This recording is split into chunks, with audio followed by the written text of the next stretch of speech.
Porzingis was so special on the Knicks. I don't think people understand. He just started to tap his offensive potential. He has a pure shot from the outside. He can take other bigs off the dribble with ease. And that's not even the best part of his game. The best part of his game was his defense on the Knicks. You know how you'll look at certain players and you'll say, I'm always going to remember what they did? Mm-hmm. Porzingis was such a defensive changer on the Knicks. The way he changed the game defensively, the other team's offense, I'm always going to remember that. If he gets back to that, and we know he's capable of playing it physically, and his offense improves, Stephen A., he just showed you a little bit of what he could do offensively. And behind him and Luka, they were a lot. That has the chance to be in the conversation, those two, Porzingis and Doncic, as the best duo in basketball. They have that kind of ceiling. Mm-hmm. Yes, if Porzingis is healthy, the Mavs make the playoffs. And if they put one more piece around those two, that could be a championship team. I don't see it. Not right now. Certainly, Porzingis can play. I know what he meant to the Knicks. I know what I saw. Luka Doncic is that dude. He's got a lot of skills. He dropped 34 on Washington last night, but it is the Wizards, who I believe has one of the most awful franchises in basketball. At this particular moment in time, I wish Tommy Shepard a lot of luck, and I'm a huge fan of Bradley Beal, but they are just an awful team. It's just no other way to slice it. It's a damn shame. Thank God for the Nationals, because they ain't going to have much to cheer about with basketball and football season in the nation's capital. Let's just call it what it is. Having said all of that, here's my thing and my hesitation about Porzingis and Doncic. You got those European players that come over to the NBA, and there's some rough riders in the NBA that ain't having it. You know, I just don't. I'm trying to think about the nice way to say it.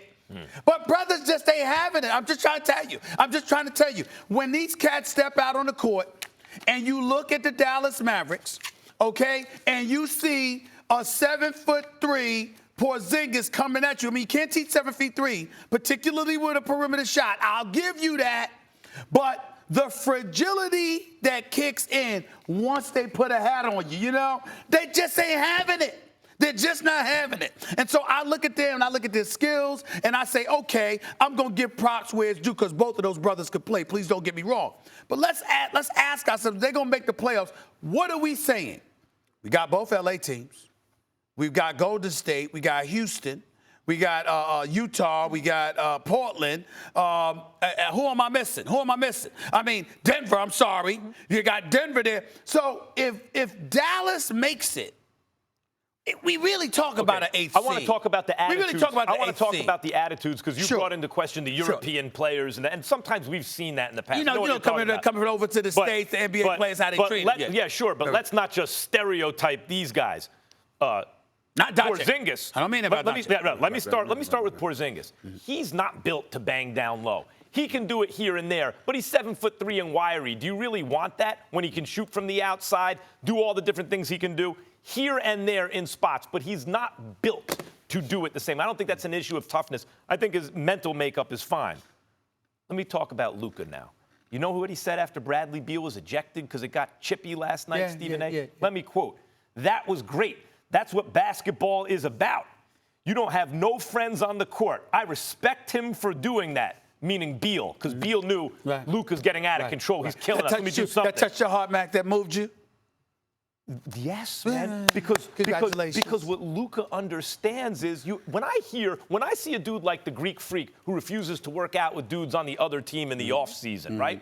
When I see a guy like Damian Lillard and with his mentality, when I even hear Luka say, "You ain't got no friends out here," he wants to fight with me on the court. Great, I love it. Yes, that tells me something about their mentality. And by the way, Luka, as a baby, came to the NBA and gave the league work as a rookie. And Stephen A., he looks like an MVP caliber player right now. But to say you're sold on the team means you think they're going to the playoffs. To be sold on a team, right? If Porzingis stays healthy, they will go to the playoffs. Well, see, it's hard for me because I happen to think that Rick Carlisle is one of the great coaches in basketball.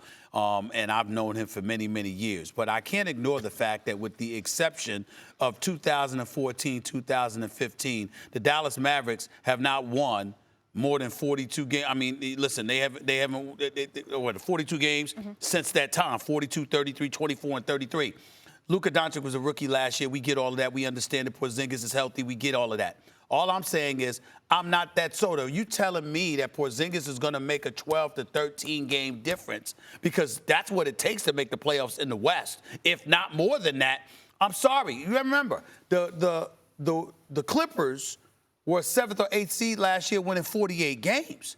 Do I see Porzingis making a 15-game difference on the Luka's Dallas gotten Mavericks? better too. Well, I'm saying I'm giving you Luka Doncic. I'm not even questioning him. No, I'm saying he's a couple games better. He's worth a couple extra games over last year. But what I'm saying to you is you're asking me to be convinced that I'm going to see a 15-game improvement in the Dallas Mavericks. I love Rick Carlisle. The answer is hell no. All I'm saying, I don't see it. And everyone's giving Luka props. I still don't know if people understand how good he already is. He's good. But Porzingis is the one everyone's sleeping on.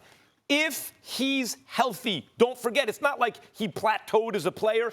He was getting a lot better still when he got hurt and the Knicks were misusing him. Yeah, he was in the East. This is the Western Conference. I think it's a different animal. Who wants to match up with this dude? You'll find out. You'll find out. Those Beetlejuice eyes of yours. No one you'll wants see. to match up You'll with see. Porzingis. You'll see. People Oh, don't there's know. going to be plenty of Salty people he's that not ain't on fearful the of Knicks. lining You up ain't with him. lying. You ain't lying. You wish he was still No, there. I'm happy for him. Get to a healthy situation. Get out of the Knicks. Now, when you 7'3" or even 7'1", and you're a man-child like Shaq, and you were drop stepping and swinging elbows, This ain't Shaquille O'Neal, I'm saying bro. that's when fear comes in. People don't fear a 7'3" shooter. Actually, they don't. Actually, let's talk about another 7-foot shooter on the Mavericks. I'm not saying I'm not saying Porzingis is Dirk Nowitzki. Thank God. But Porzingis has a pure shot. Nowitzki had a pure shot. Nowitzki was 7. Porzingis is 7'3". Porzingis is a way better defensive player than Nowitzki was. Thanks for watching ESPN on YouTube. For more sports highlights and analysis, be sure to download the ESPN app. And for live streaming sports and premium content, subscribe to ESPN+.